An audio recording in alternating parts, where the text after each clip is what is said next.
right, so we're going to talk about what we put into our spray for our zinnias, dahlias, things like that that tend to get a little bug eaten or even maybe have like black spot or mildew or something like that. We'll link everything in the description so you don't have to worry about taking notes. All of these things you can buy on Amazon, probably even this, although I'm sure you can just get that at your local grocery store. We'll also put a recipe down there for everything so that you know what for amounts we use in case I talk too fast. A reason for spray is there's bugs that like to chew the plants up, chew the flowers up, and there's also disease. There's like black spot, mildew, things like that, that will destroy a crop of flowers in a hurry. We like to go a little more organic or natural. We like that because we like to enjoy our flowers. We have little nieces and nephews running through the garden, and they might pop something in their mouth, which we tell them not to because some of the stuff we grow is poisonous. But if they do, I don't want them to be taking a bunch of chemicals in. So we have a 2-gallon sprayer, and we use neem oil as one of the main ingredients in our recipe. We also use soap, just some Dawn soap. If you don't emulsify this properly, it will just kind of float on the top of your water, so soap helps with that. Process for that, I put, I don't know, maybe a quart of warm water, pretty warm water, in the bottom of here. I'll put my soap in. I use a tablespoon of soap for 2 gallons, I think. And then I will swish that around pretty good and proper. And then I put 4 tablespoons of the neem oil into the gallon, into the sprayer, and then just swish that around too. And then before I fill it up with cool water, because you don't really want warm water to be sprayed onto your plants, I fill it with cool water, but before I do that, I put all my essential oils in. And these are very cheap. They're not super high quality. They're not really potent, I don't think, according to my research.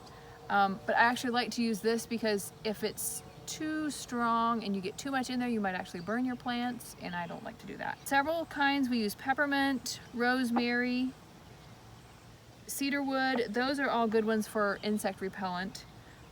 Tea tree, that helps with diseases, I think. Pine, that also is for insect repellent. And then thyme. So apparently bugs don't like real spicy or a lot of herbal flavors.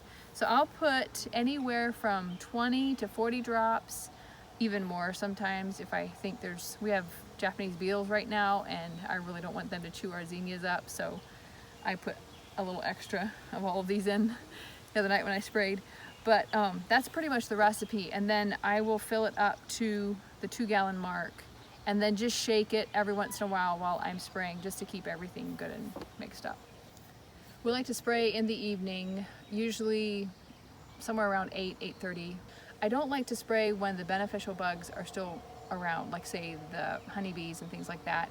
This won't kill them if it's on the plant and dry, but if I spray this right on a honeybee, it could actually kill it. And we've got a lot of hives around here, so we like to keep them happy.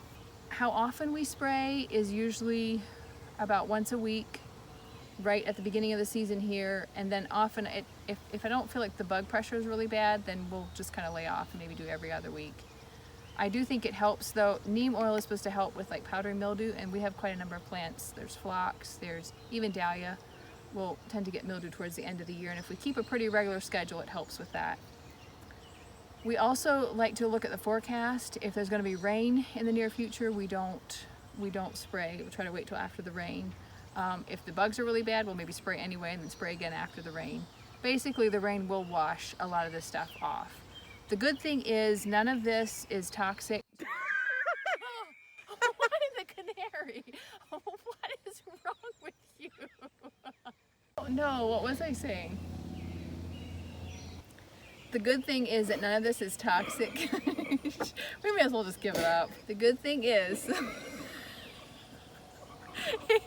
there is no good thing. So the good thing about this stuff is that none of it's really toxic to like the good bugs, and you need bugs in a garden. You need good bugs, you probably even need bad bugs so the good bugs have something to eat. But the thing with a lot of chemical sprays is that when they run off the plant, get washed off, they go into the soil, they'll kill the good bugs there too. This is not toxic to a lot of the good bugs. Earthworms, things like that aren't really affected negatively by this. Bugs don't like the taste of neem oil or these essential oils, and so that's essentially what stops them from eating, from chewing up the leaves and the flowers. which is what you want. If you're growing flowers, you want beautiful flowers. The most effective way to get rid of like really bad bugs, like say Japanese beetles, is just to pick them off your plants, put them in a bucket of soapy water, let them die a horrible death. You know, they're terrible. Another thing is you can take your trusty snips and just snip them in half. LaRonda likes to do that. Yay! Hit him!